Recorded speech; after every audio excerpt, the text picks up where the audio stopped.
بسم الله الرحمن الرحيم. ألف لام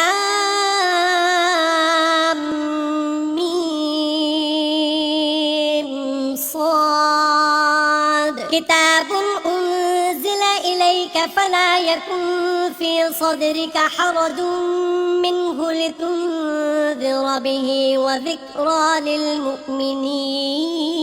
اتبعوا ما أنزل إليكم من ربكم ولا تتبعوا من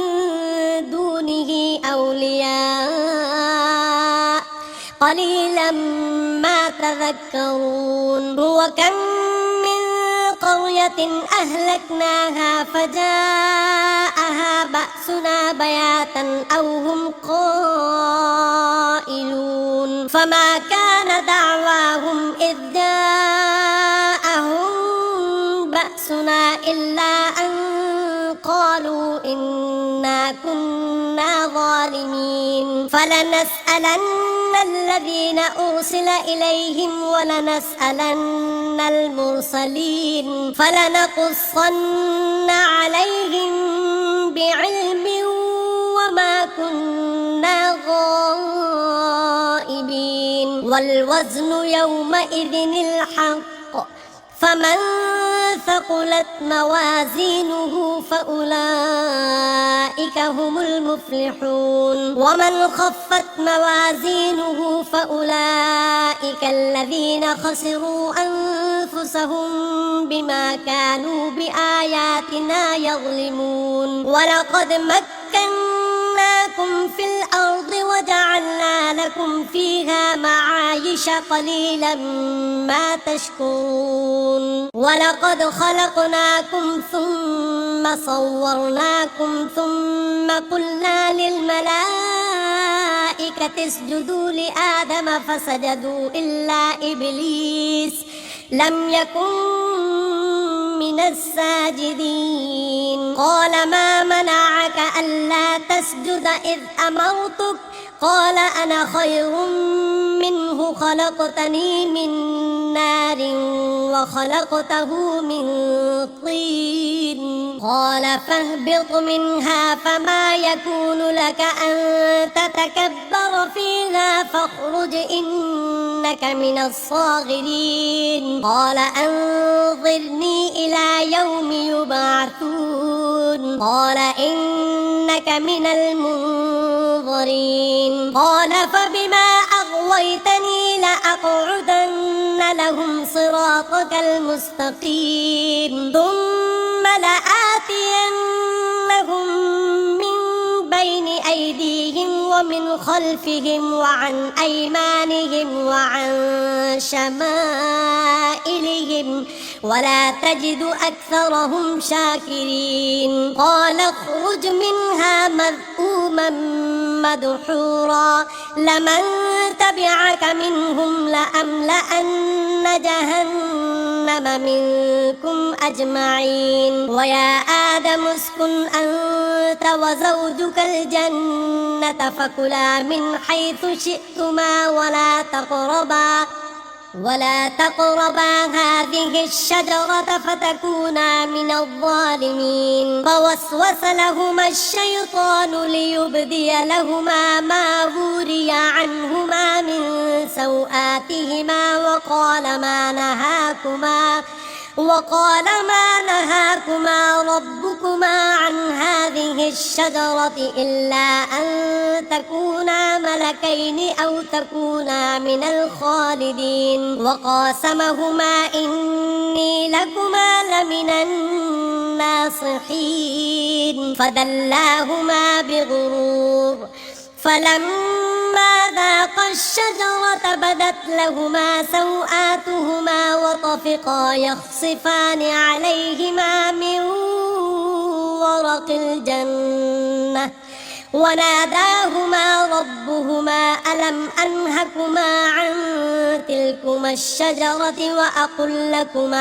وأقل لكما إن الشيطان لكما عدو مبين. قالا ربنا ظلمنا أنفسنا أنفسنا وإن لم تغفر لنا وترحمنا لنكونن من الخاسرين قال اهبطوا بعضكم لبعض عدو ولكم في الأرض مستقر ومتاع إلى حين قال فيها تحيون وفيها تموتون ومنها تخرجون يا بني آدم قد أنزلنا عليكم لباسا يواري سوآتكم وريشا ولباس التقوى ذلك خير ذلك من آيات الله لعلهم يذكرون يا بني آدم لا يفتننكم الشيطان كما أخرج أبويكم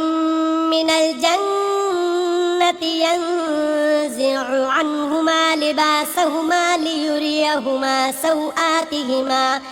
إنه يراكم هو وقبيله من حيث لا ترونهم إنا جعلنا الشياطين أولياء للذين لا يؤمنون وإذا فعلوا فاحشة قالوا وجدنا عليها آباءنا والله أمرنا بها قل إن الله لا يأمر بالفحشاء أتقولون على الله ما لا تعلمون قل أمر ربي بالقسط وأقيموا وجوهكم عند كل مسجد وادعوه مخلصين له الدين كما بدأكم تعودون فريقا هدى وفريقا حق عليهم الضلالة إنهم اتخذوا الشياطين أولياء من دون الله ويحسبون أنهم مهتدون يا بني آدم خذوا زينتكم عند كل مسجد وكلوا واشربوا ولا تسرفوا إنه لا يحب المسرفين قل من حرم زينة الله التي أخرج لعباده والطيبات من الرزق قل هي للذين آمنوا في الحياة الدنيا خالصة يوم القيامة كذلك نفصل الآيات لقوم يعلمون قل إنما حرم ربي الفواحش ما ظهر منها وما بطن والإثم والبغي بغير الحق وأن تشركوا بالله ما لم ينزل به سلطانا وأن تقولوا على الله ما لا تعلمون ولكل أمة أجل فإذا جاء أجلهم لا يستأخرون ساعة ولا يستقدمون يا بني آدم إما يأتينكم رسل منكم يقصون عليكم آياتي فمن اتقى وأصلح فلا خوف عليهم ولا هم يحزنون والذين كذبوا بآياتنا واستكبروا عنها أولئك أصحاب النار هم فيها خالدون فمن أظلم ممن افترى على الله كذبا أو كذب بآياته أولئك ينالهم نصيبهم من الكتاب حتى إذا جاءتهم رسلنا يتوفونهم قالوا أين ما كنتم تدعون من دون الله قالوا ضلوا عنا وشهدوا على أنفسهم أنهم كانوا كافرين قال ادخلوا في قد خلت من قبلكم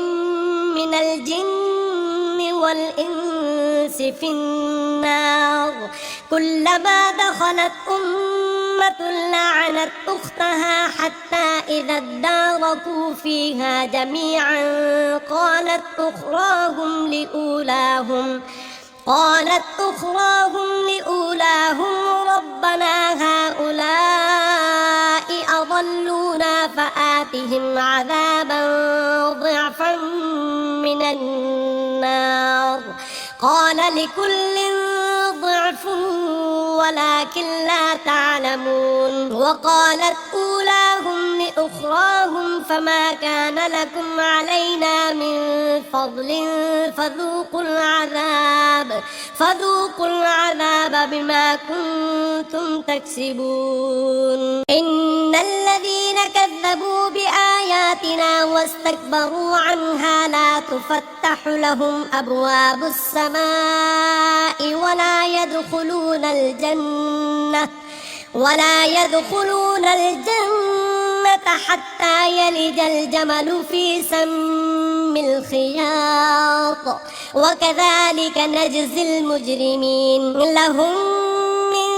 جهنم مهاد ومن فوقهم غواش وكذلك نجزي الظالمين والذين آمنوا وعملوا الصالحات لا نكلف نفسا إلا وسعها أولئك أصحاب الجنة هم فيها خالدون ونزعنا ما في صدورهم من غل تجري من تحتهم الأنهار وقالوا الحمد لله الذي هدانا لهذا وما كنا لنهتدي لولا أن هدانا الله لقد جاءت رسل ربنا بالحق ونودوا أن تلكم الجنة أورثتموها بما كنتم تعملون ونادى أصحاب الجنة أصحاب النار أن قد وجدنا ما وعدنا ربنا حقا فهل وجدتم ما وعد ربكم حقا قالوا نعم فأذن مؤذن بينهم اللعنة الله على الظالمين الذين يصدون عن سبيل الله ويبغونها عوجا وهم بالآخرة كافرون وبينهما حجاب وعلى الأعراف رجال يعرفون كلا بسيماهم ونادوا أصحاب الجنة أن سلام عليكم لم يدخلوها وهم يطمعون وإذا صرفت أبصارهم تلقاء أصحاب النار قالوا ربنا لا تجعلنا مع القوم الظالمين ونادى أصحاب الأعراف رجالا يعرفونهم بسيماهم قالوا ما أغنى عنكم جمعكم وما كنتم تستكبرون أهؤلاء الذين أقسمتم لا ينالهم الله برحمة ادخلوا الجنة لا خوف عليكم ولا أنتم تحزنون ونادى أصحاب النار أصحاب الجنة أن أفيضوا علينا من الماء أو مما رزقكم الله قالوا إن الله حرمهما على الكافرين الذين اتخذوا دينهم لهوا ولعبا وغرتهم الحياة الدنيا فاليوم ننساهم كما نسوا لقاء يومهم هذا وما كانوا بآياتنا يجحدون ولقد جئناهم بكتاب فصلناه على علم هدى ورحمة لقوم يؤمنون هل ينظرون إلا تأويله يوم يأتي تأويله يقول الذين نسوه من قبل قد جاءت رسل ربنا بالحق فهل لنا من شفعاء فيشفعوا لنا أو نرد فنعمل غير الذي كنا نعمل قد خسروا أنفسهم وضل عنهم ما كانوا يفترون إن ربكم الله الذي خلق السماوات والأرض في 6 أيام ثم استوى على العرش يغشي الليل النهار يطلبه حثيثا والشمس والقمر والنجوم مسخرات بأمره ألا له الخلق والأمر تبارك الله رب العالمين ادعوا ربكم تضرعا وخفية إنه لا يحب المعتدين ولا تفسدوا في الأرض بعد إصلاحها وادعوه خوفا وطمعا إن رحمة الله قريب من المحسنين وهو الذي يرسل الرياح بشرا بين يدي رحمته حتى إذا أقلت سحابا ثقالا سقناه لبلد ميت فأنزلنا به الماء فأخرجنا به من كل الثمرات كذلك نخرج الموتى لعلكم تذكرون والبلد الطيب يخرج نباته بإذن ربه والذي خبث لا يخرج إلا نكدا كذلك نصرف الآيات لقوم يشكرون لقد أرسلنا نوحا إلى قومه فقال يا قوم اعبدوا الله ما لكم من إله غيره إني أخاف عليكم عذاب يوم عظيم قال الملأ من قومه إنا لنراك في ضلال مبين قال يا قوم ليس بي ضلالة ولكني رسول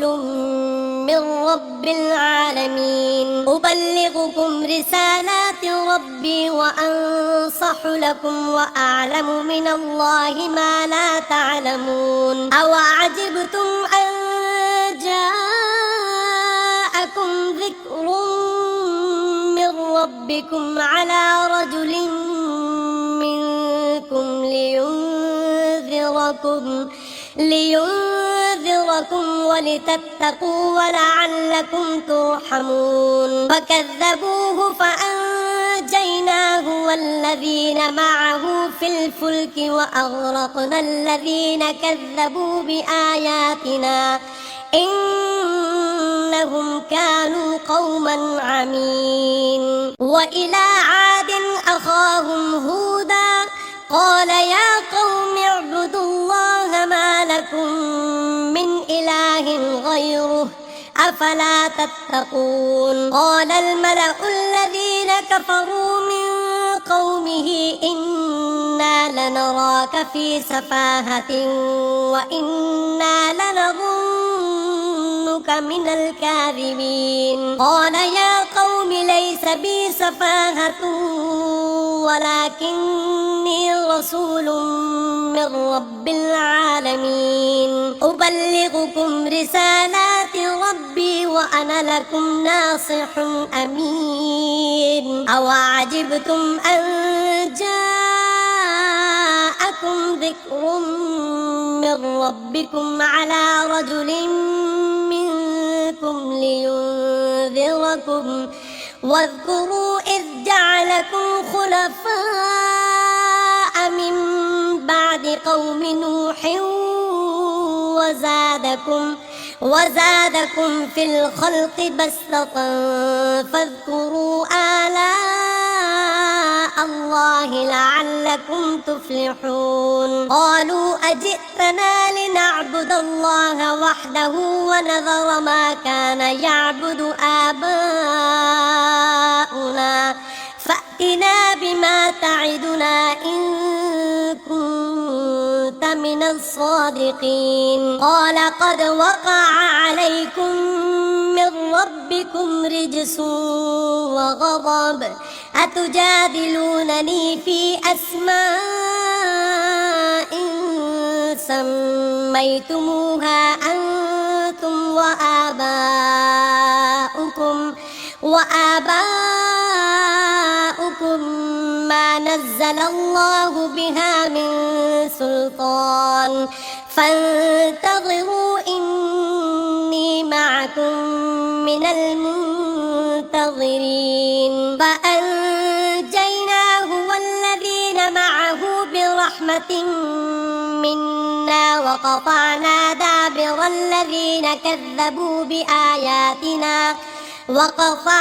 دابر الذين كذبوا بآياتنا وما كانوا مؤمنين وإلى ثمود أخاهم صالحا قال يا قوم اعبدوا الله ما لكم من إله غيره قد جاءتكم بينة من ربكم هذه ناقة الله لكم آية فذروها تأكل في أرض الله ولا تمسوها بسوء فيأخذكم عذاب أليم واذكروا إذ جعلكم خلفاء من بعد عاد وبوأكم في الأرض تتخذون من سهولها قصورا وتنحتون الجبال بيوتا فاذكروا آلاء الله ولا تعثوا في الأرض مفسدين قال الملأ الذين استكبروا من قومه للذين استضعفوا لمن آمن منهم أتعلمون أن صالحا مرسل من ربه قالوا إنا بما أرسل به مؤمنون قال الذين استكبروا إنا بالذي آمنتم به كافرون فعقروا الناقة وعتوا عن أمر ربهم وقالوا يا صالح ائتنا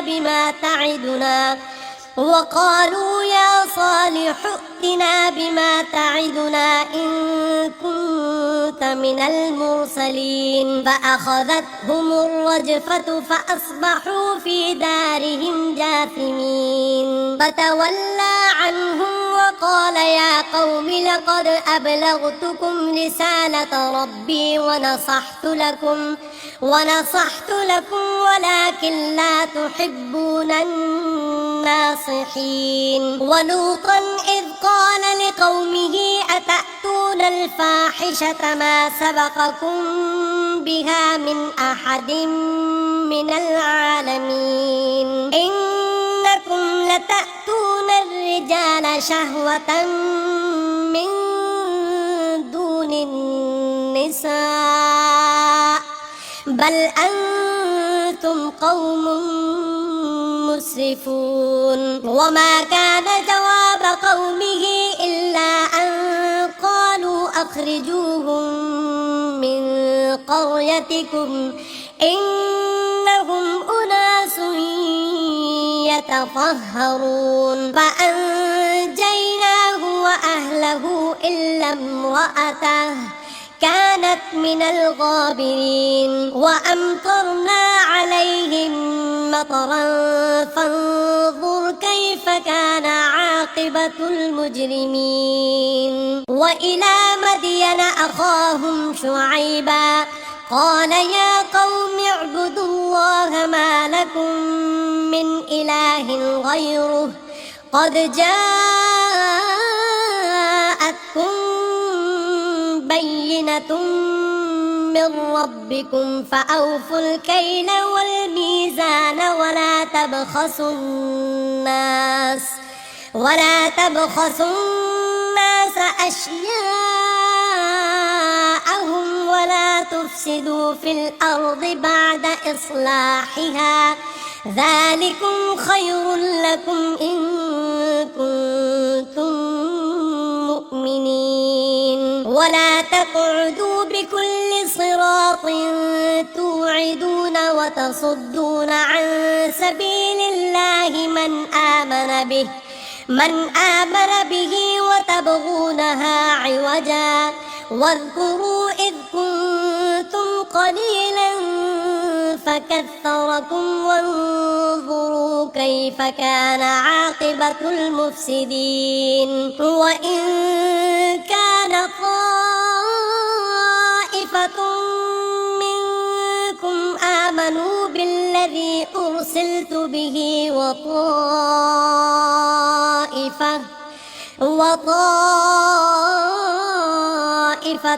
لم يؤمنوا فاصبروا حتى يحكم الله بيننا وهو خير الحاكمين قال الملأ الذين استكبروا من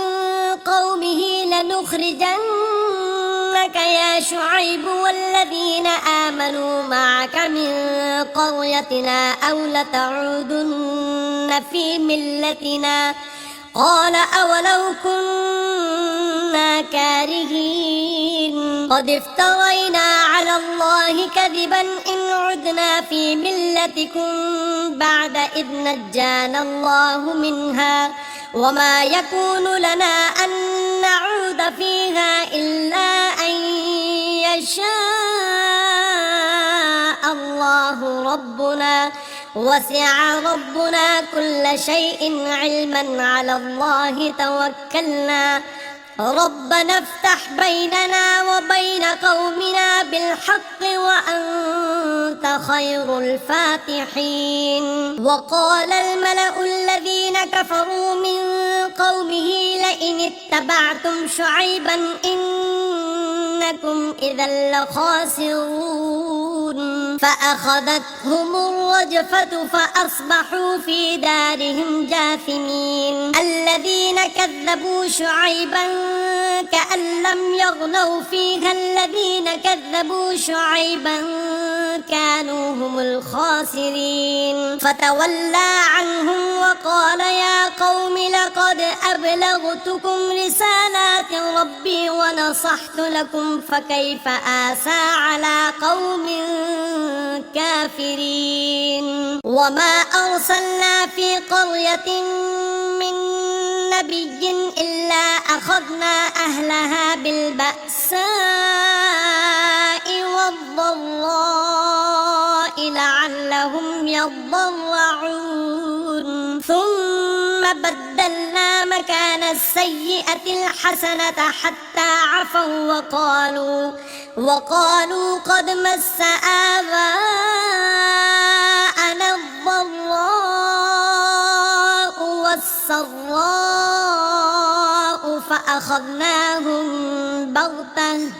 فأخذناهم بغتة وهم لا يشعرون ولو أن أهل القرى آمنوا واتقوا لفتحنا عليهم بركات من السماء والأرض ولكن كذبوا فأخذناهم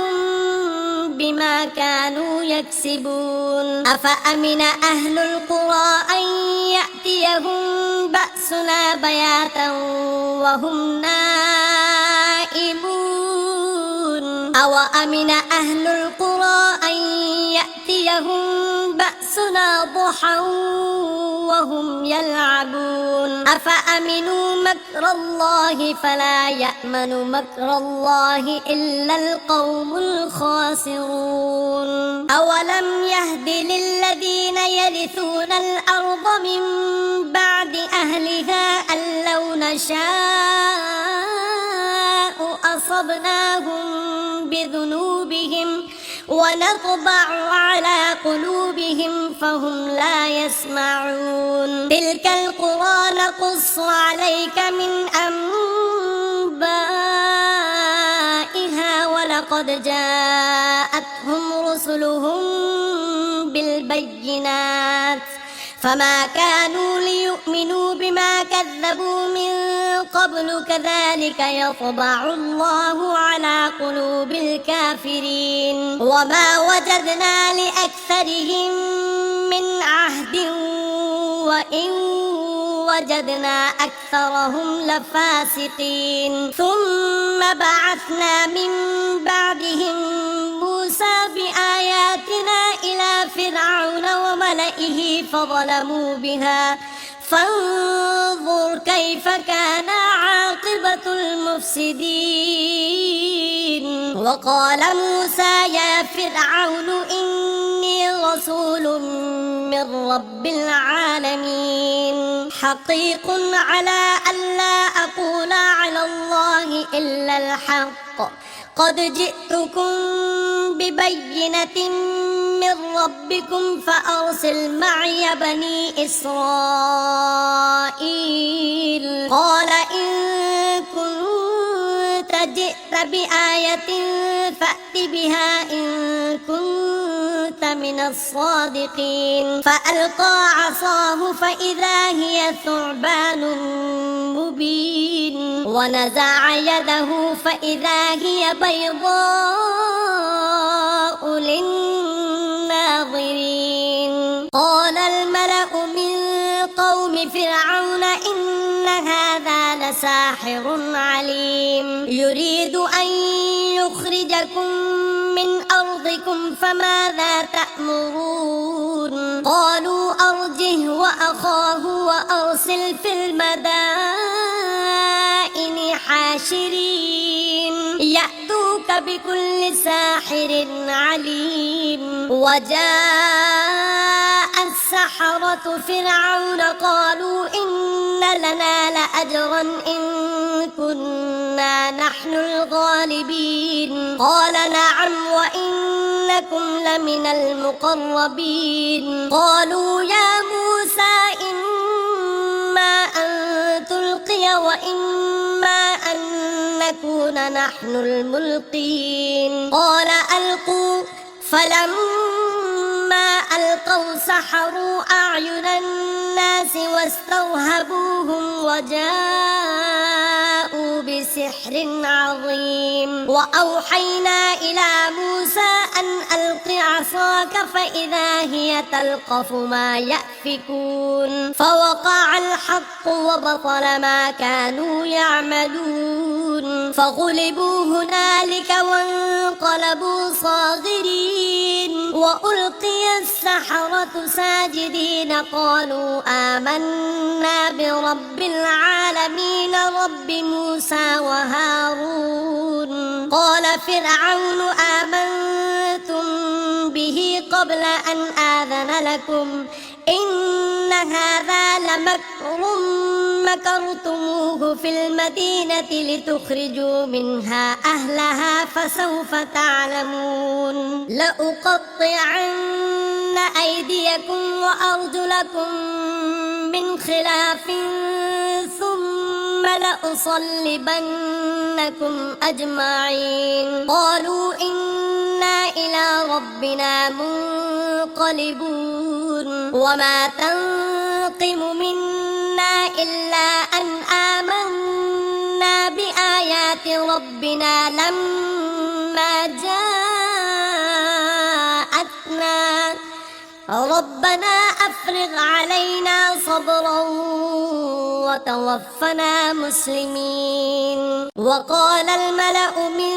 قوم فرعون أتذر موسى وقومه ليفسدوا في الأرض ويذرك وآلهتك قال سنقتل أبناءهم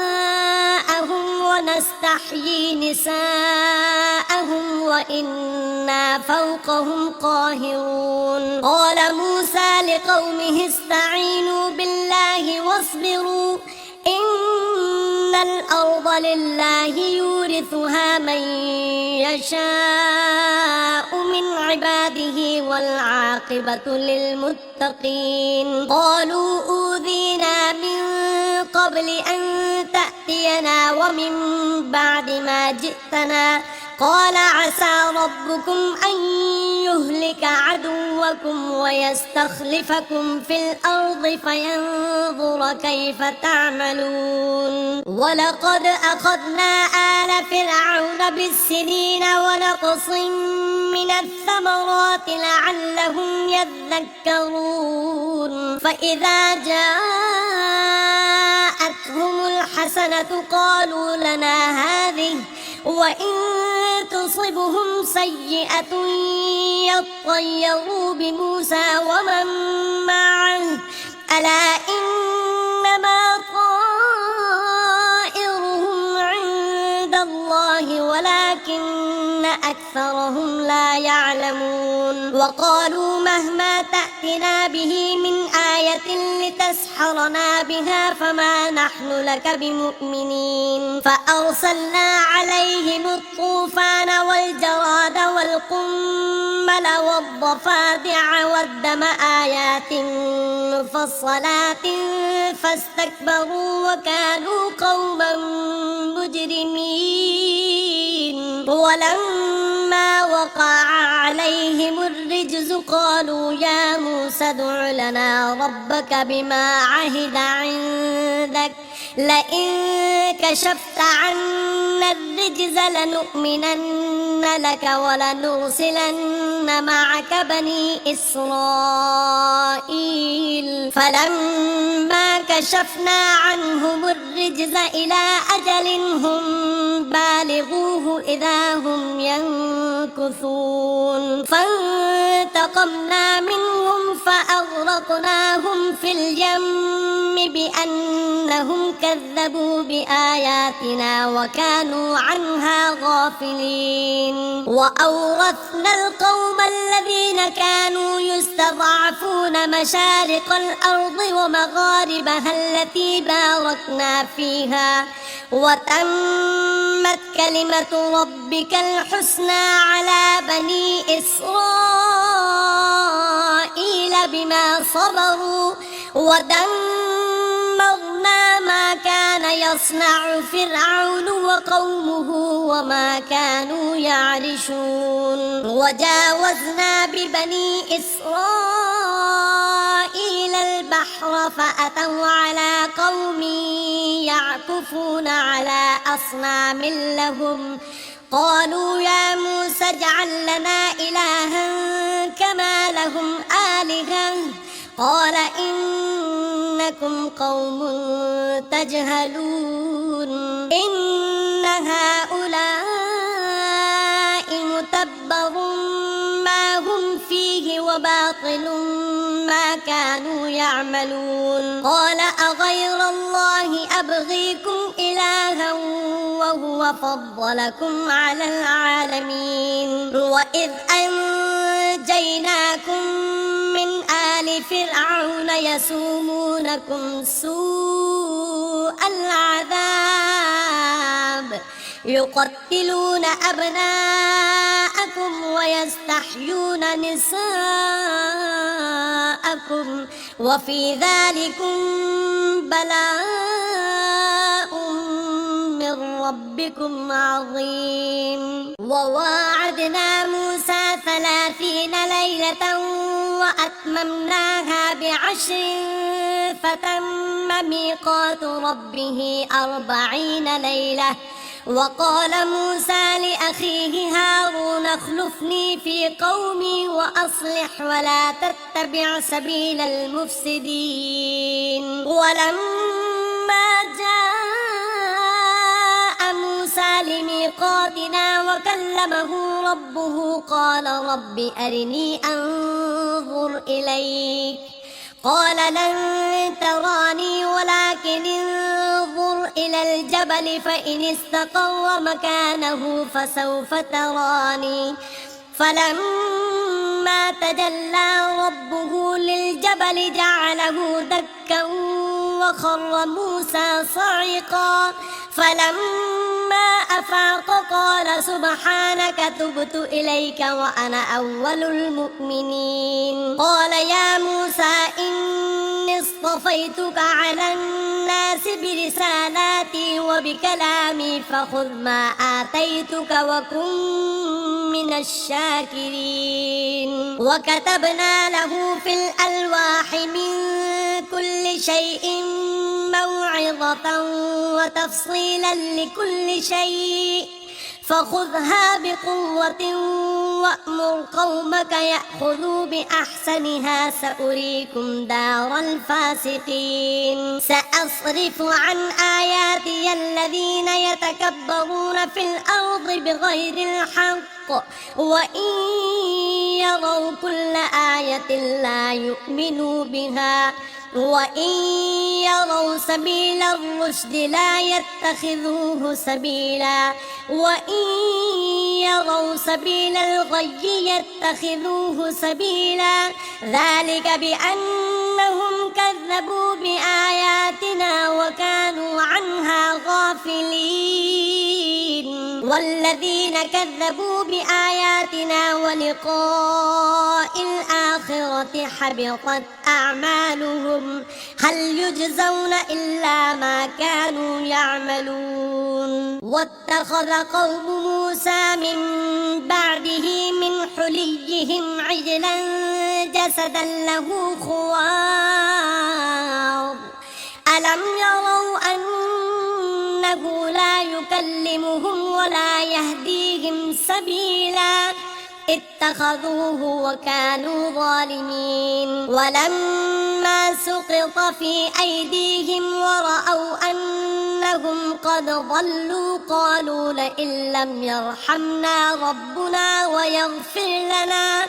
ويغفر لنا لنكونن من الخاسرين ولما رجع موسى إلى قومه غضبان أسفا قال بئس ما خلفتموني من بعدي أعجلتم أمر ربكم وألقى الألواح وأخذ برأس أخيه يجره إليه قال ابن أم إن القوم استضعفوني وكادوا يقتلونني فلا تشمت بي الأعداء ولا تجعلني مع القوم الظالمين قال رب اغفر لي ولأخي وأدخلنا في رحمتك وأنت أرحم الراحمين إن الذين اتخذوا العجل سينالهم غضب من ربهم وذلة في الحياة الدنيا وكذلك نجزي المفترين والذين عملوا السيئات ثم تابوا من بعدها وآمنوا إن ربك من بعدها لغفور رحيم لما سكت عن موسى الغضب أخذ الألواح وفي نسختها هدى ورحمة للذين هم لربهم يرهبون واختار موسى قومه 70 رجلا لميقاتنا فلما أخذتهم الرجفة قال رب لو شئت أهلكتهم من قبل وإياي أتهلكنا بما فعل السفهاء منا إن هي إلا فتنتك تضل بها من تشاء وتهدي من تشاء أنت ولينا فاغفر لنا وارحمنا وأنت خير الغافرين واكتب لنا في هذه الدنيا حسنة وفي الآخرة إنا هدنا إليك قال عذابي أصيب أصيب به من أشاء ورحمتي وسعت كل شيء فسأكتبها للذين يتقون ويؤتون الزكاة والذين هم بآياتنا يؤمنون الذين يتبعون الرسول النبي الأمي الذي يجدونه مكتوبا عندهم في التوراة والإنجيل يأمرهم بالمعروف وينهاهم عن المنكر ويحل لهم الطيبات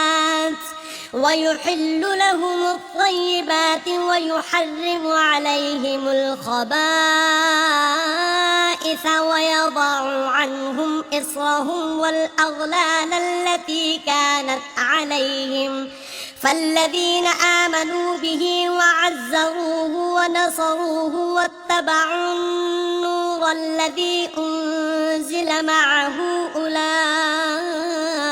هم المفلحون قل يا أيها الناس إني رسول الله إليكم جميعا الذي له ملك السماوات والأرض لا إله إلا هو يحيي ويميت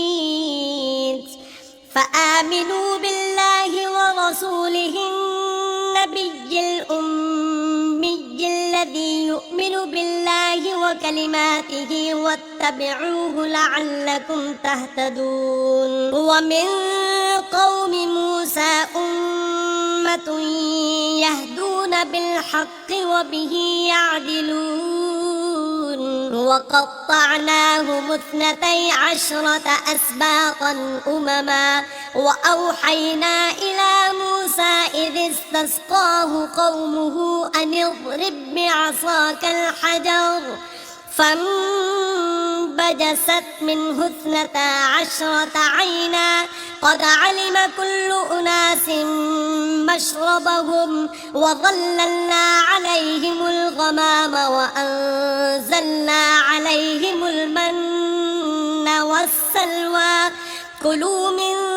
طيبات ما رزقناكم وما ظلمونا ولكن كانوا أنفسهم يظلمون وإذ قيل لهم اسكنوا هذه القرية وكلوا منها حيث شئتم وقولوا حطة وادخلوا الباب سجدا نغفر لكم خطيئاتكم سنزيد المحسنين فبدل الذين ظلموا منهم قولا غير الذي قيل لهم فأرسلنا عليهم رجزا من السماء بما كانوا يظلمون واسألهم عن القرية التي كانت حاضرة البحر إذ يعدون في السبت إذ تأتيهم حيتانهم يوم سبتهم شرعا ويوم لا يسبتون لا تأتيهم كذلك نبلوهم بما كانوا يفسقون وإذ قالت أمة منهم لم تعظون قوما الله مهلكهم أو معذبهم عذابا شديدا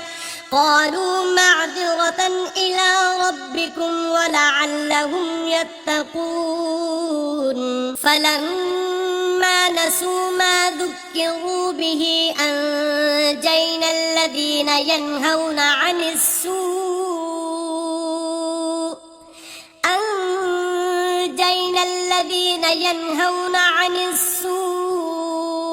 وأخذنا الذين ظلموا بعذاب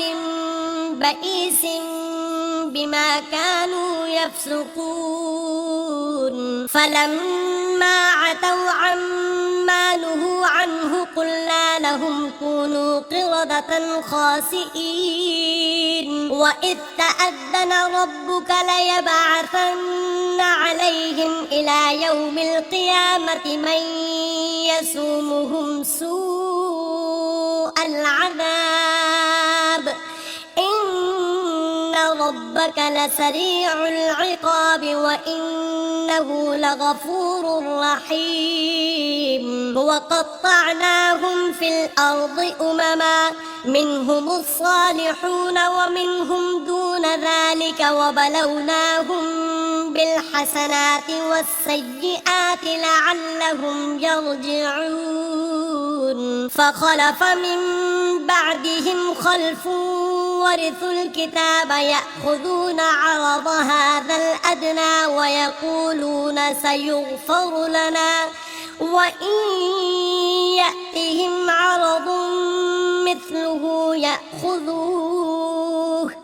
ألم يؤخذ عليهم ميثاق الكتاب ألا يقولوا على الله إلا الحق ودرسوا ما فيه والدار الآخرة خير للذين يتقون أفلا تعقلون والذين يمسكون بالكتاب وأقاموا الصلاة إنا لا نضيع أجر المصلحين وإذ نتقنا الجبل فوقهم كأنه ظلة وظنوا أنه واقع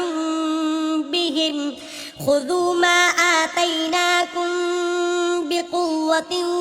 واذكروا ما فيه لعلكم تتقون وإذ أخذ ربك من بني آدم من ظهورهم ذريتهم وأشهدهم على أنفسهم ألست بربكم قالوا بلى شهدنا أن تقولوا يوم القيامة إنا كنا عن هذا غافلين أو تقولوا إنما أشرك آباؤنا من قبل وكنا ذرية من بعدهم أفتهلكنا بما فعل المبطلون وكذلك نفصل الآيات ولعلهم يرجعون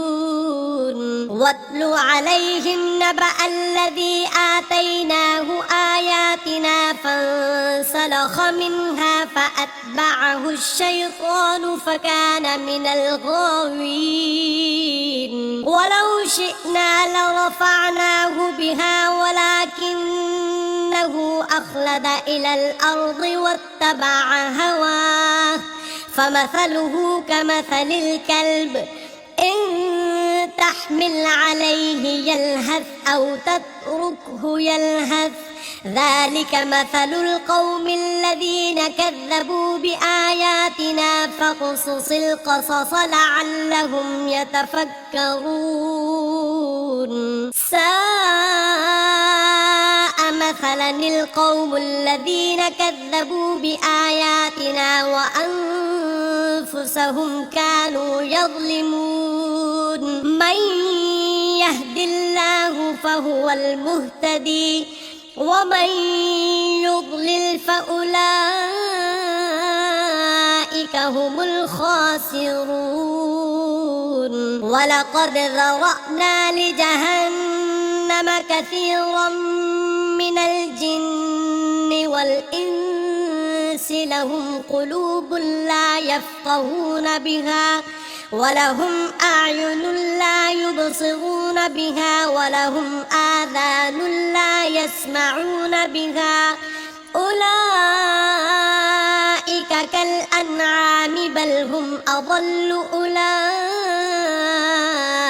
هم الغافلون ولله الأسماء الحسنى فادعوه بها وذروا الذين يلحدون في أسمائه سيجزون ما كانوا يعملون وممن خلقنا أمة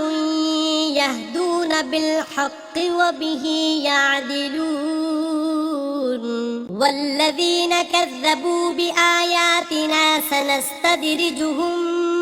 من حيث لا يعلمون وأملي لهم إن كيدي متين أولم يتفكروا ما بصاحبهم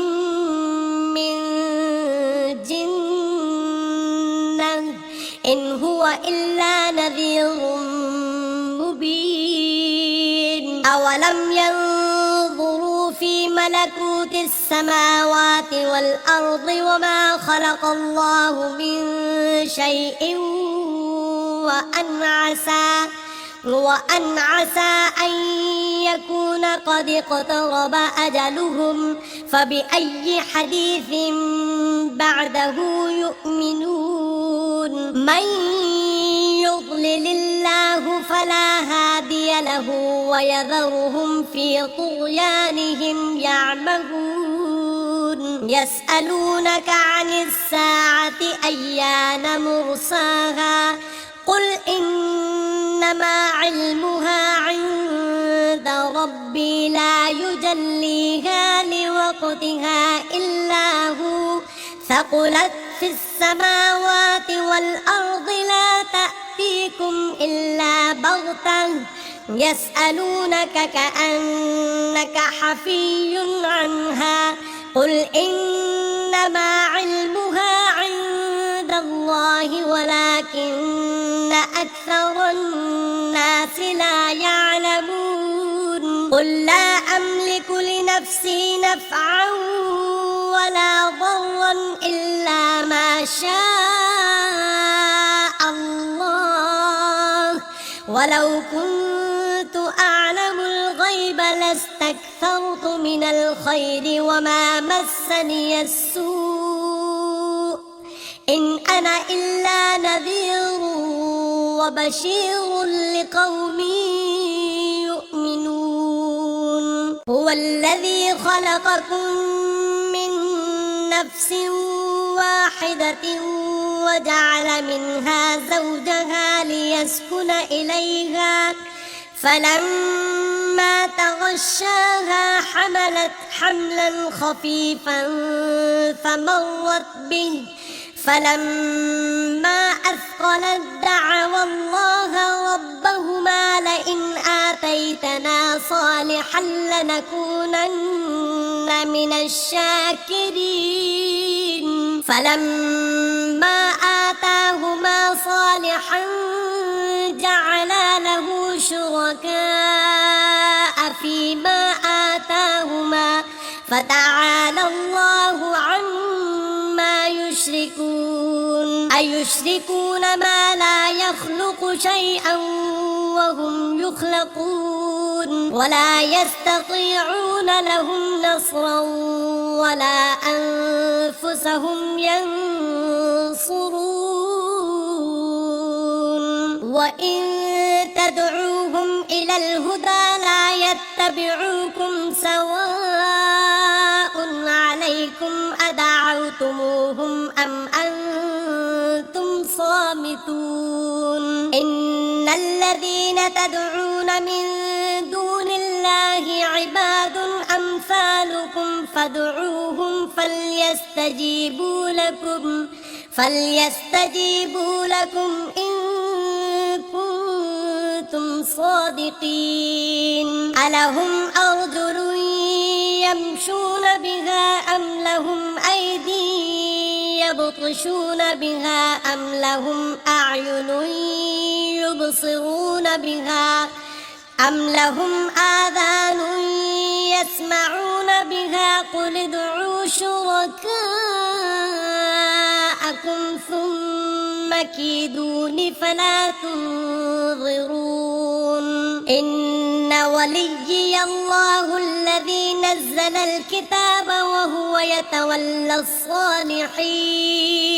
والذين تدعون من دونه لا يستطيعون نصركم ولا أنفسهم ينصرون وإن تدعوهم إلى الهدى لا يسمعوا وتراهم ينظرون إليك وهم لا يبصرون خذ العفو وأمر بالعرف وأعرض عن الجاهلين وإما ينزغنك من الشيطان نزغ فاستعذ بالله إنه سميع عليم إن الذين اتقوا إذا مسهم طائف من الشيطان تذكروا فإذا هم مبصرون وإخوانهم يمدونهم في الغي ثم لا يقصرون وإذا لم تأتهم بآية قالوا لولا اجتبيتها قل إنما أتبع ما يوحى إلي من ربي هذا بصائر من ربكم وهدى ورحمة لقوم يؤمنون وإذا قرئ القرآن فاستمعوا له وأنصتوا لعلكم ترحمون واذكر ربك في نفسك تضرعا وخيفة ودون الجهر من القول بالغدو والآصال ولا تكن من الغافلين إن الذين عند ربك لا يستكبرون عن عبادته ويسبحونه وله يسجدون